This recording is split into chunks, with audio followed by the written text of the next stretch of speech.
जय साईं राम आप सभी साईं भक्तों को। आज मैं एक बहुत इम्पोर्टेंट टॉपिक पर आप सबसे बात करने जा रही हूँ और वो टॉपिक है पूर्वजों या पितरों से जुड़ी हुई टॉपिक है। और हो सकता है कि मैं इसको ना चेन ऑफ वीडियोस भी मैं इसका बनाऊं, क्योंकि मैं दिल से चाहती हूँ कि ये वीडियो आप सबके पास पहुँचे, आप सब इसको लेकर अवेयर हों। ज़्यादा देर किए बिना मैं आपको पहले ही बताती हूँ, जब मैं काशी गई थी ना, जो मैं अक्सर जाती हूँ, तो एक आपको दुनिया मिलेगी जो बिल्कुल शिव में लीन होगी, और एक दुनिया मिलेगी मतलब जो उस काशी का आनंद हर तरीके से ले रही होगी। कभी वो वैसे वाले लोग होंगे जो मंदिर में मिलेंगे, कभी वो आपको वहाँ के सड़कों पर मिलेंगे, वहाँ की गलियों में मिलेंगे, वो आपको कभी खाने पीने की दुकान में मिलेंगे, कभी वो ख़रीदारी कर रहे होंगे, कभी वो भाग रहे होंगे इधर से उधर काशी दर्शन कर रहे होंगे। लेकिन एक श्रेणी आपको ऐसा मिलेगा जो अपने पाप मिटाने की कोशिश कर रहा होगा, और वो कितनी भी कोशिश किए जा रहा है, उसे समझ नहीं आ रहा है कि रास्ते कहाँ से निकलेंगे। और वैसे भी जब कोई चीज़ बिल्कुल कहीं सॉल्व नहीं होती है तो वो काशी जाकर ही होती है ना। तो वो बस जूझता हुआ आपको वो व्यक्ति मिलेगा जिसे जो ना घंटों बैठकर पूजा कर रहा होगा। वो उसके कर्म है कि उसे इतने घंटे अब बैठने पड़ रहे हैं। ज़्यादा बात को गोल गोल घुमाए बिना मैं सीधा बात कहती हूँ आपसे। कई लोगों का ऐसा होता है ना कि उनकी लाइफ चल रही है बढ़िया से, या जैसे भी वो चला रहे हैं, पर वो अपने एंसेस्टर्स को, अपने पूर्वजों को, अपने पितरों को रिस्पेक्ट नहीं देते हैं। जो उनसे चीज़ें मिली हैं, जो गुण मिले हैं, उसे वो रिस्पेक्ट नहीं देते हैं, उसे वो रिकॉग्नाइज़ नहीं करते हैं। जो व्यक्ति अपने पूर्वजों को सम्मान नहीं देता है, उनके लिए जो आवश्यक चीज़ें करनी ज़रूरी हैं वो नहीं करता है ना, उसे जीवन में बहुत भुगतना पड़ता है, बहुत ज़्यादा। तो आप देखना, श्राद्ध के महीने में इसलिए लोग मैं वो टर्म भूल गई हूँ, पर वो पूजा की जाती है जहाँ हम अपने एंसेस्टर्स को विथ ड्यू रिस्पेक्ट उनको हम प्रणाम करते हैं।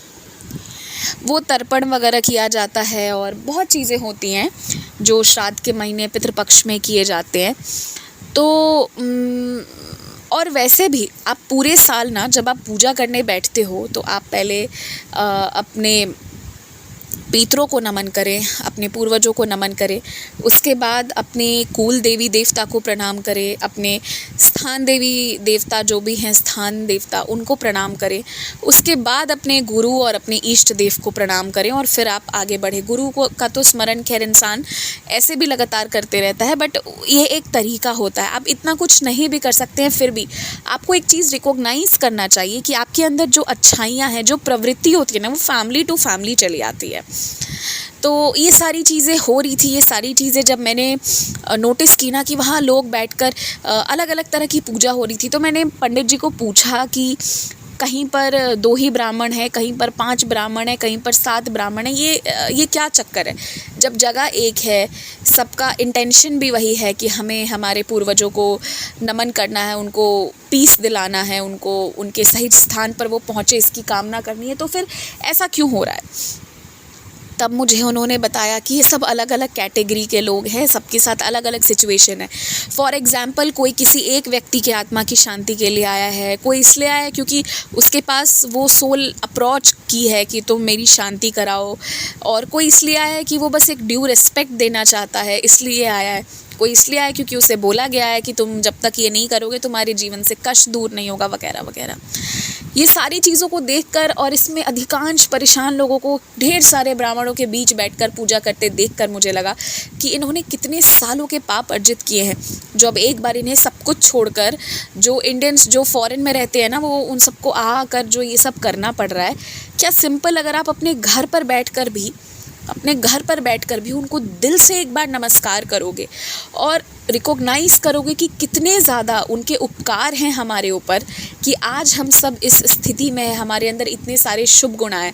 आप थोड़ा सा इस चीज़ को दिल से करोगे ना, और दिल से दुआ करोगे बाबा से बैठकर कि आप बाबा उनको उनकी आत्मा को शांति दें, उन्हें आगे मूव करने में हेल्प करें।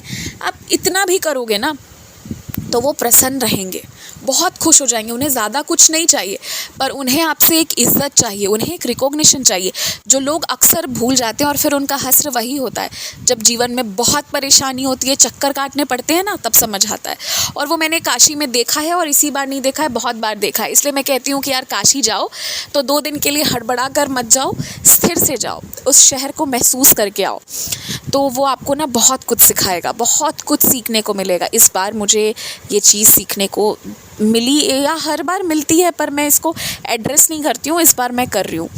एक बात और मैं कहना चाहती हूँ कि अक्सर बहुत सारे लोगों में लड़ाई झगड़े होते हैं ना, तो वो उसके कूल ख़ानदान पता नहीं किसको किसको गालियाँ देना शुरू करते हैं। इस चीज़ से दूर रहें।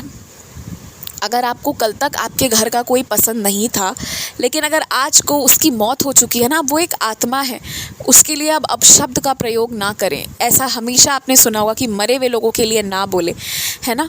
तो आप जिंदा में आपको जो ग्रजेस था आपने कर लिया, अब वो एक आत्मा है। उस कभी भी जो आपके पूर्वज है, आपके हो, आपके स्पाउस के हों, मतलब आपके हस्बैंड या वाइफ के हों, किसी के भी हों, जिस इंसान से ग्रज है आप उससे बात करिए सीधे सीधे, पर किसी के पूर्वजों को ये सब मत करिए। क्योंकि आप जब एक फैमिली से जुड़ रहे हो ना, specially for married couples, I will say, मैंने देखा है कुछ लोगों को कि जब वो भाई उनके लड़ाई झगड़े होते हैं ना, तो वो एक दूसरे के पता नहीं किस किस रिश्ते तक चले जाते हैं, विच इज़ सो डर्टी। लेकिन अगर आपसे ये गलती कभी हुई है कि आपने किसी को ऐसा किया है, तो आप माफ़ी मांगो। ये सब कभी मत करिए। ये सारी चीज़ों का जो प्रभाव होता है ना, वो जीवन में कब कैसे उतर के आता है आपको पता नहीं चलता है, पर वो बहुत दुष्प्रभाव होता है।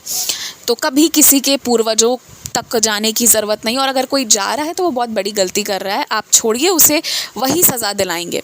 और जब उन्हें नाक रगड़ कर माफ़ी मांगनी पड़ेगी ना, तो उन्हें पता नहीं है कि क्या होता है। अगर लोगों को जिन लोगों को अवेयरनेस नहीं है ना कि हमें अपने एंसेस्टर्स को ड्यू रिस्पेक्ट देना चाहिए, मुझे अफसोस होता है। आप काशी जाओ, जब आप लोगों को परेशान देखोगे ना, वो भाग रहे हैं, परेशान हो रहे हैं, क्या नहीं कर रहे हैं, घंटों घंटों बैठ कर पूज रहे हैं, क्या क्या कर रहे हैं, किस तरह से वो शायद इतने क्लीन हाइजीन में रहने वाले लोगों को गंदगी में भी बैठना पड़ रहा है। जब आप ये सारी चीज़ों को देखोगे ना कि कहाँ से कहाँ उनको बैठना पड़ रहा है, उल्टा होता है, अर्श से फर्श तक का सफ़र जब देखोगे ना, तो रूह कांप जाएगी। इसलिए ये मेरा एक रिक्वेस्ट ही नहीं है, मतलब इसे मैं एक एडवाइस के तौर पर भी कह रही हूँ। आप कुछ मत करो, ज़्यादा कोई ज़रूरत नहीं, आप कुछ नहीं करो, पर आप अपने पूर्वजों को एक रिकॉग्निशन दो। पता है, सम्मान दिल से होना चाहिए। आप दिल से देकर देखो, आपको इतना अच्छा फील होगा, और वो इमोशनल कनेक्ट बनाओ कि उन्होंने आपको कितना कुछ दिया है। Be grateful. आपके अंदर जो अच्छी चीज़ें हैं, जो अच्छे संस्कार हैं ना, वो वहाँ से आए। तो जब मैं ये सब कुछ देख कर आई ना, फिर मैं आकर अपने घर पर बैठी और मैंने अपने पेरेंट्स से कहा कि मुझे कहानी सुनाओ। और उसके बाद हमने भी कई सारे पुराने किस्से सुने। पता है, लोगों को बैठकर बात करनी चाहिए ऐसे। अब मुझे अफसोस होता है कि मैंने पहले क्यों नहीं पूछा था इन चीज़ों के बारे में, पर कोई बात नहीं, देर आए पर आ तो गए ना रास्ते पर। तो आप भी ना अपने जो भी जिनसे पॉसिबल है, जो बचे हैं, कभी पूछो कि आपके पापा की कहानी क्या थी, आपके दादाजी की कहानी क्या थी, मतलब उनको किस जनरेशन तक पता है, कहाँ तक उनको याद है, पूछो। उनके नाम जानने की कोशिश करो। उन नाम को ना अच्छे से डायरी में लिखकर कहीं संजो कर रखो कि आप आगे आने वाले जनरेशन्स को भी बता पाओ। अच्छी चीज़ों को याद करो, और जो उनसे आपको अच्छे संस्कार मिले आप उसको कोरिलेट करो and be grateful to them. क्योंकि जो भी हम लोगों में प्रवृत्ति होती है ना, किसी में पूजा करने की प्रवृत्ति है, किसी में दान धर्म करने की प्रवृत्ति है, किसी में कोई किसी को कष्ट में नहीं देख पा रहा है, जो भी अच्छी प्रवृत्तियां हैं, ये हमारे अंदर अपने आप से चमत्कार होके नहीं आ रहा है, ये उनकी कृपा से आ रहा है। जब मैं बहुत प्रॉब्लम में थी और बाबा मेरी लाइफ में आए थे ना, तो मुझे किसी ने कहा था कि हो सकता है किसी ने बाबा से विनती की हो कि वो आपकी लाइफ में आए। अब आज मुझे समझ में आता है कि मेरे जो एंसेस्टर्स थे, उन्हें पूजा पाठ करने का कितना ज़्यादा था, एंड वो कितना ज़्यादा, मैं उनके सामने कुछ नहीं हूँ, इतना मुझे पता है। देवर मतलब वो लोग जो थे वो तो मैं नहीं हूँ, वो तो मैं कैसे बन पाऊँगी। लेकिन हाँ, अब मुझे लगता है कि ये उन्हीं की कृपा थी कि आई वॉज प्रोटेक्टेड। तो लाइफ में सबके प्रॉब्लम्स आते हैं, आप यकीन मानो मेरी लाइफ में भी एक से एक चीज़ें आती हैं। अभी मैंने बताया था ना 2-3 दिन पहले ऑडियो में, और कई सारी परेशानी होती है। कुछ हम बोल सकते हैं, कुछ हम बोल भी नहीं सकते हैं, ऐसी चीज़ें भी होती हैं। लेकिन बी ग्रेटफुल, वो आपके पूर्वजों का बहुत देन है, बहुत उपकार है, तब आपकी लाइफ अच्छे से चल रही है, पहिया चल रहा है। और अगर आप उनको उनका ड्यू रिस्पेक्ट नहीं दोगे ना, तो वो नाराज़ होते हैं। उनको दुख मत पहुंचाओ, आप उनको खुश रखो। उनके ये आप बस भगवान से प्रे करो कि उनको ना वो आगे की लाइफ में मूव करने में हेल्प करे। आप जब साईं सच्चिदानंद जी का पारायण करते हैं ना, तो हमेशा अपने ही लिए मत मांगिए, या हमेशा किसी के लिए कुछ मांगिए मत। कभी कभी अपने पूर्वजों के लिए भी सप्ताह पारायण करिए, कि उनको उनकी जगह, उनको सही तरीके से, उनको आगे लाइफ वो जहाँ पे भी हैं वहाँ से उनको मूव करने में उनको हेल्प मिले, उनको रास्ता दिखे, वो मूव कर पाए, वो शांति से, खुशहाली से जो मंजिल है वहाँ तक पहुँच जाए, उन्हें स्वर्ग मिले, उन्हें भगवान के श्री चरण की प्राप्ति हो, ऐसी कामना करते हुए कभी कभी मतलब जो लोग बहुत ऑफन सप्ताह पारायण वगैरह करते हैं या कुछ भी करते हैं, sometimes do it for your ancestors, करना चाहिए। आप लोग इस चीज़ को समझिए, और जो गलती आपसे हुई है ना, माफ़ी मांगिए, दिल से कनेक्ट करिए, दिल से ग्रेटफुल होइए। जब तक ना दिल से कनेक्ट नहीं होंगे, तब तक आपको वो सुख नहीं मिलेगा, आपको वो खुशी नहीं मिलेगी। बट एक बार आप दिल से कनेक्ट होकर देखो, आपको आपके पूर्वजों की कृपा का जब एहसास होगा ना, तो आपकी आंखों में केवल आंसू होंगे, आप ग्रेटफुल होंगे। आपको लगेगा कि मैं कुछ नहीं कर सकता इनके लिए, पर पता है आप क्या कर सकते हो? जो उन्होंने दिया है, what ever they have blessed you with, उसको आप अच्छे से कैरी फॉरवर्ड करो। ये कर सकते हो, उस धरोहर को संभाल के रखो। वो जो चीज़ आपको मिली है ना, वो किसी और को नहीं मिलेगी, वो यूनिक होता है। वो चीज़ जो आपको मिली है, उसे आप संभाल के रखो, उस धरोहर को, और उसे आगे लेकर चलो। एंड जो अपने पूर्वजों का आशीर्वाद देकर चलते हैं ना, इस तरह से उन्हें सफलता मिलती है। तो कभी इसलिए मतलब जो भी हो सके, जो भी रिचुअल्स है, जो भी जैसा है, उसको सही तरीके से निभाइए, पर दिल से रिकॉग्नाइज़ करिए, दिल से थैंकफुल रहिए, दिल से ग्रेटफुल रहिए। इसी के साथ जय साईं राम। अगर किसी को मेरी कोई बात बुरी लगी हो तो मैं माफ़ी मांगना चाहूँगी, क्योंकि ये टॉपिक ऐसा है कि बहुत लोगों को बहुत सारे ग्रजेस होते हैं, तो कई बार मन में कई चीज़ें होती हैं। लेकिन मैं आप लोगों से रिक्वेस्ट करूँगी कि आप इस चीज़ पर एक बार ध्यान से सोचना। मेरा इंटेंशन प्योर है, मेरा इंटेंशन कोई गलत नहीं है।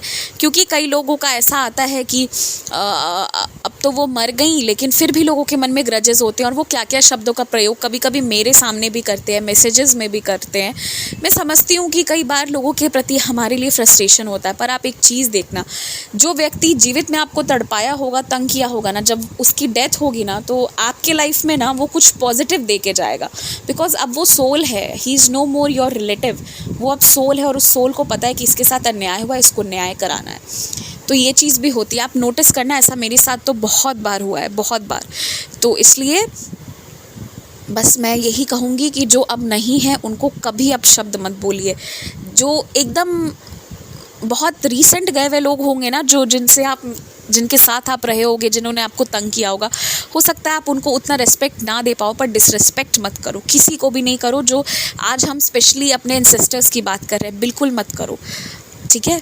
और सबको आप ड्यू रिस्पेक्ट दीजिए, आप उनसे रास्ता मांगिए, वो आपके जीवन में आसानी लाएंगे, खुशी लाएंगे, सफलता लाएंगे, प्रेम लाएंगे। पर उनको सिर्फ इतनी आपसे उम्मीद है कि उन्होंने आपको इतना कुछ दिया है, इतने अच्छे संस्कार दिए, इतनी जो अच्छाई आई है ना, वो उनके कर्मों से आपके पास आई, और आपके कर्मों से आगे की कूल में जाएगी।